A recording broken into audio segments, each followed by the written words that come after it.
रात की ठंडी हवा में सिर्फ एक ही चीज की महक फैल रही थी। मसालों में डूबी हुई गर्मा गर्म मोमोज की खुशबू।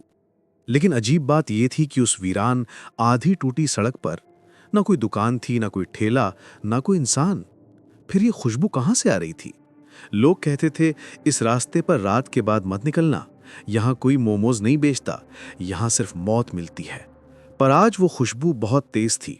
इतनी तेज कि लग रहा था जैसे किसी ने अभी अभी ढकना हटाकर भाप बाहर निकाली हो। और तभी हवा के साथ एक फीकी सी आवाज आई।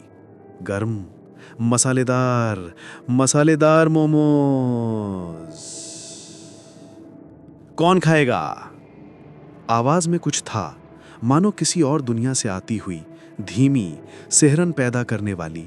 लोग कहते हैं हर किस्से की एक शुरुआत होती है, लेकिन इस किस्से की शुरुआत एक आखिरी गलती से हुई।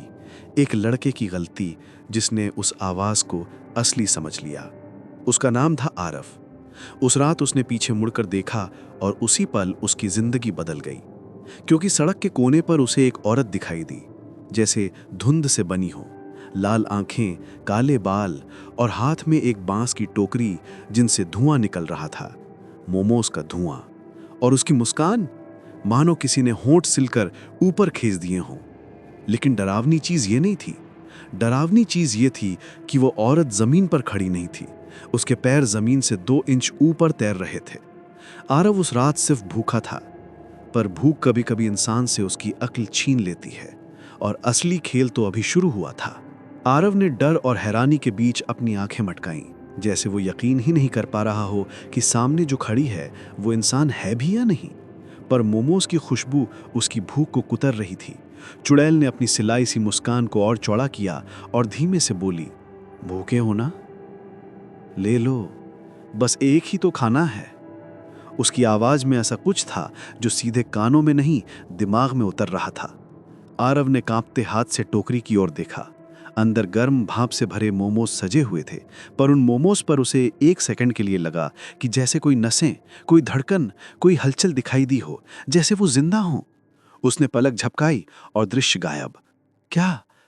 वो खुद से बुदबुदाया। चुड़ैल ने फुसफुसाते हुए कहा, डरो मत, पहला मोमो मुफ्त है। मुफ्त? रात के 1:30 जंगल जैसी सड़क पर कोई औरत हवा में तैरते पैर, लाल आंखें लेकर मुफ्त मोमो दे रही थी। और आरव को उसी बात पर शक नहीं हुआ जिस पर होना चाहिए था। वो मुस्कान, वो मुस्कान जो इंसानी हो ही नहीं सकती। तभी अचानक सड़क के किनारे पड़ा एक कुत्ता जोर से भौंका, पर अगली ही सेकंड उसका भौंकना गले में अटक गया। वो कुत्ता कांपते हुए चुड़ैल की ओर देखने लगा और बिना आवाज निकाले पीछे खिसकने लगा, जैसे उसकी आंखों ने वो देख लिया हो जो इंसानों को कभी नहीं दिखता। चुड़ैल ने सिर्फ कुत्ते की ओर सिर घुमाया और कुत्ता वहीं गिर पड़ा, बिल्कुल चुप, बिना किसी आवाज के। आरव के पैर वहीं जम गए। हवा भारी हो गई थी।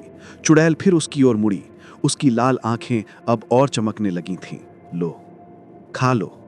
उसने टोकरी आरव की ओर बढ़ाई। उसके हाथ कांप रहे थे, लेकिन भूख, कमजोरी और उस भयानक महक ने उसे अपनी ओर खींचा। उसने एक मोमो उठा लिया।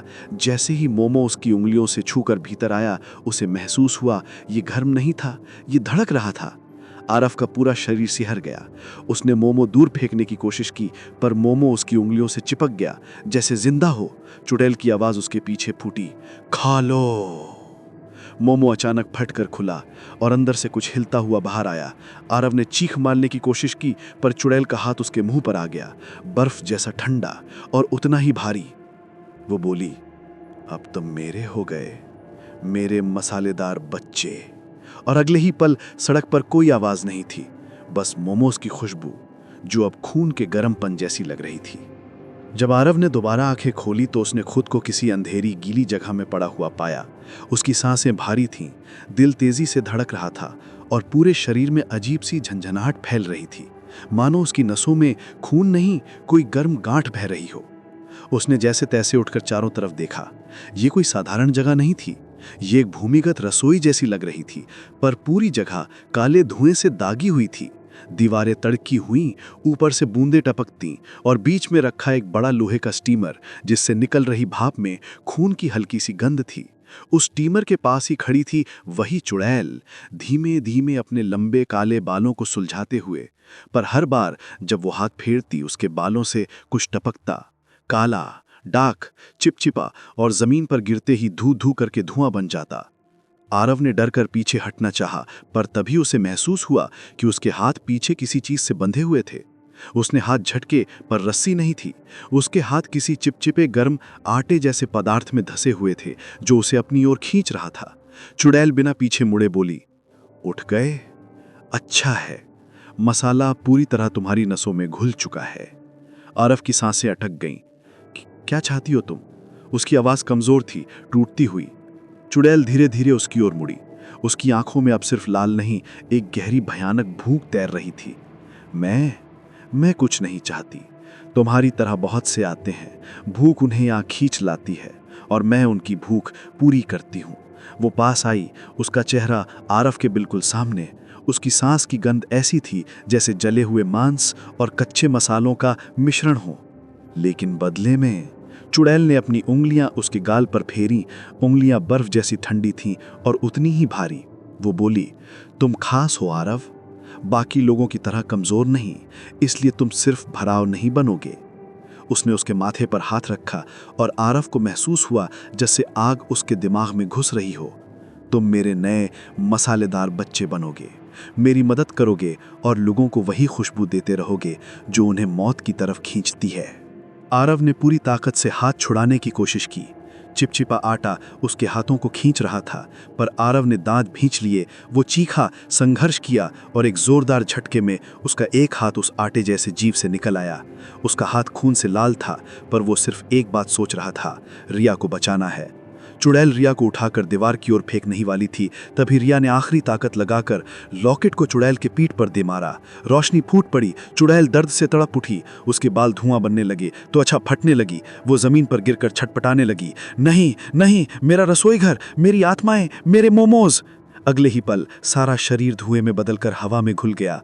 कमरे में सिर्फ एक आखिरी टूटी हुई आवाज गूंजी, भूख अभी बाकी है, और वो भी खत्म हो गई।